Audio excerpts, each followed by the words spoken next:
بسم اللہ الرحمن الرحیم۔ رسول اللہ صلی اللہ علیہ وآلہ وسلم نے ارشاد فرمایا، جنت میں تمہاری ایک کمان کے برابر جگہ یا ایک قدم کے برابر جگہ دنیا اور جو کچھ اس میں ہے اس سے بہتر ہے۔ رسول اللہ صلی اللہ علیہ وآلہ وسلم نے ارشاد فرمایا،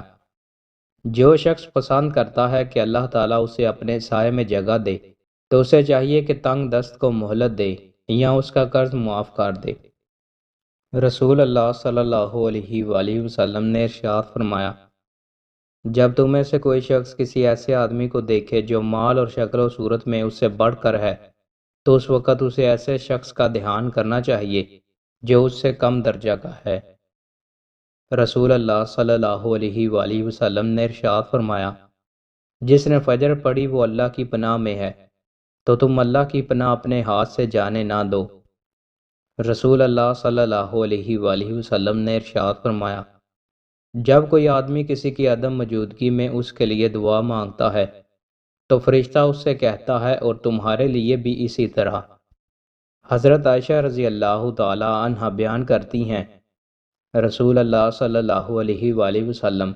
جب اپنے بستر پر آرام فرمانے کے لیے لیٹتے تو اپنی دونوں ہتھیلیوں پر قل ھو اللہ احد اور قل اعوذ برب الناس اور سورہ فلق سب پڑھ کر دم کرتے، پھر دونوں ہاتھوں کو اپنے چہرہ پر اور جسم کے جس حصہ تک ہاتھ پہنچ پاتا پھیرتے۔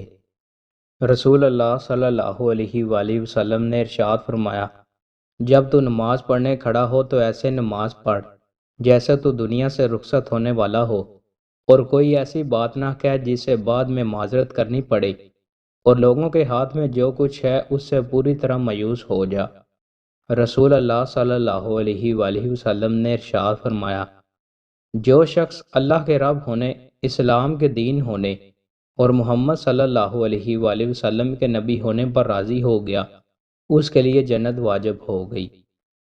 دوستو، مزید اچھی ویڈیوز کے لیے ہمارے چینل کو سبسکرائب لازمی کریں۔ بہت شکریہ۔